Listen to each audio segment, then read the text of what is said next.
سلام علیکم بیننده های عزیز، باز هم خوش آمدین به چینل بهروز فوتو استودیو. لطفullah بهروز هستم. در این ویدیو چنج بگراند یعنی تبدیل بگراند عکس 3:4 آشنا میشیم، او هم داخل 5 ثانیه. داخل 5 ثانیه بگراند خدا چطور چنج میکنیم؟ البته خیلی ساده است، همراه ما باشیم.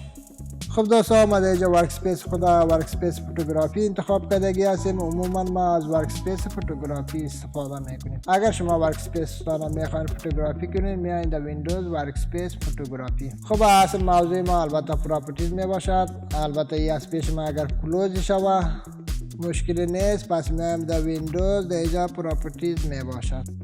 خب پراپرتیز را که انتخاب کردیم میره پس در جایش میگذاریم، اینفو را این طرف میاریم، صحیح شد. خب دوستا، برای تبدیل بگراند البته در پراپرتیز میام، این شکل ورک نمیکنه، باید از یک تا دوپلیکیت بگیریم. برای دوپلیکیت اول بگراند عکس خدا کلیک میکنیم، کنترل جی. قسمی که میبینید در اینجا دوپلیکیت شد. حالا بگراند را انتخاب میکنیم، در اینجا سالید کلر میگیریم. سالید کلر خدا هر رنگی که بخوایم گرفته میتونیم. ما خواهد فعلا سرخ میگیریم، بعدی را چنج کردن میتونیم. حالا ایمیج را که البته دوپلیکیت یعنی کپی گرفته بودیم، در سر یک تا کلیک میکنیم. در قسمی که میبینید در اینجا پراپرتیز البته ریموو بگراند ما اضافه شد.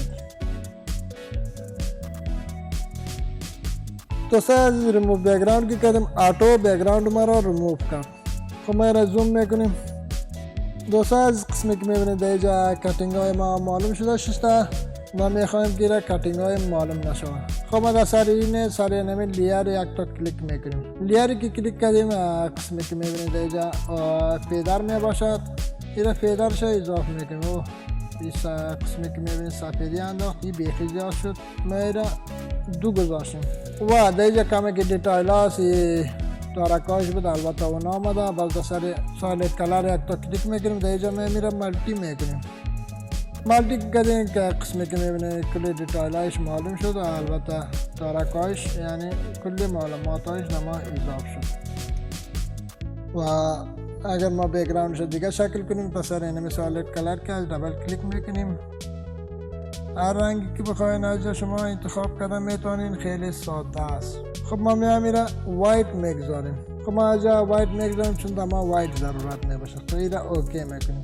خب ایره که اوکی کردیم، ایره مالتی است، البته در وایتی مالتی ورک نمیکنه، ایره نورمال میگذاریم.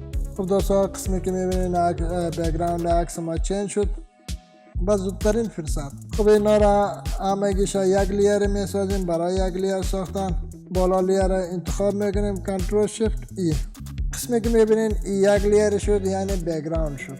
اگر شما میخواین که داخل 5 ثانیه با یک کلیک کیبورد بگراندتان را چنج کنین، خیلی ساده است. البته اکشن چنج بگراند را کلیک کنین. اکشن را ما کدام شکل کلیک میکنیم، این را ویدیوش جداگانه بخشتان ساختیم، لینکش در دیسکریپشن و در بالا آی بٹن بخشتان گذاشتیم، میتونین از شما تماشا کنین.